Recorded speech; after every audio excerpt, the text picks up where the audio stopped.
நீங்க தான் நம்மளுடைய இந்த பிஎல்ஏஸ் பூத் லெவல் ஏஜென்ட்ஸோட களத்தில் நின்று வேலை பார்க்க போற ஃப்ரண்ட் லைன் வாரியர்ஸ்.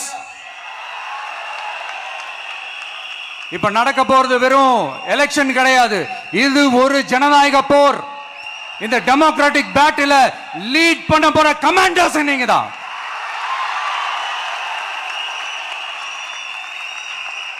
நான் ஏன் இது எவ்வளவு ஸ்ட்ரெஸ் பண்ணி சொல்றேன் அப்படின்னா, இந்த தீய சக்தி எப்படி, இந்த தீய சக்தியோட தில்லு முள்ளுலாம் உங்களுக்கே நல்லா தெரியும். முழிச்சிட்டு இருக்கும் போதே முழியை தோண்டி எடுத்துட்டு போற கூட்டம்.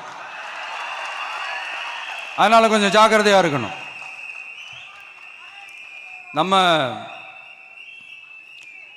எலெக்ஷனுக்கு இன்னும் 3 மாசம் தான் இருக்குது, அவ்வளவு கூட இல்லைன்னு நினைக்கிறேன். இந்த 3 மாசத்துல நீங்க செய்ய போற அந்த களப்பணியில தான் நம்மளுடைய வெற்றியே இருக்குது.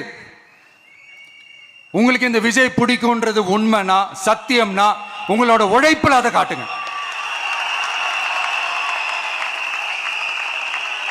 அப்புறம் நாங்க அறிவிக்க போற வேட்பாளர்களுக்கு நீங்க உங்களுடைய முழு ஒத்துழைப்பை நீங்க கொடுக்கணும். கொடுப்பீங்க தானே?